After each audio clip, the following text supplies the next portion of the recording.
This is Dollar Logic, where we break down the hidden logic behind money, business, and the systems that shape your everyday life. No jargon, no fluff, just clear answers. Every evening, the news reports whether the market went up or down, as if it's one single thing with a mood of its own. But what's actually happening behind that number? Today we're breaking down what the stock market really is, how prices actually get set, and why it moves the way it does without the confusing jargon. At its core, a share of stock represents a tiny ownership stake in a company. If a company has issued 1 million shares and you own one share, you technically own 1 millionth of that company.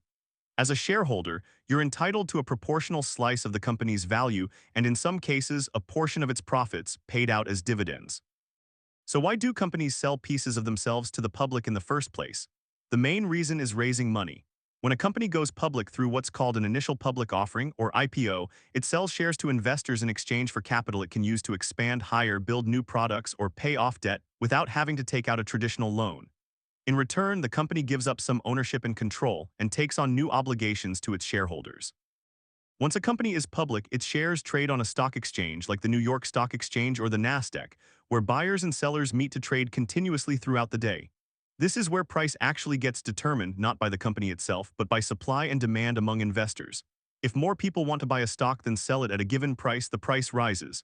If more people want to sell than buy, the price falls. What drives that buying and selling pressure? A huge range of factors. A company's quarterly earnings reports, expectations about future growth, interest rate changes, broader economic news, or even shifts in investor sentiment that have little to do with the company's actual performance. This is exactly why stock prices can move sharply on news that seems only loosely connected to a company's day-to-day business. Markets are constantly pricing in expectations about the future, not just reporting on the present. You've probably also heard terms like the S&P 500, the Dow Jones, or the Nasdaq mentioned as the market.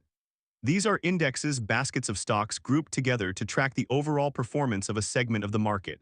The S&P 500, for example, tracks 500 of the largest publicly traded U.S.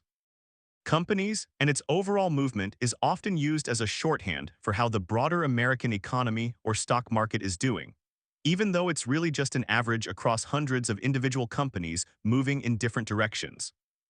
There are two main ways investors can make money from owning stock. The first is price appreciation, selling a share for more than you paid for it.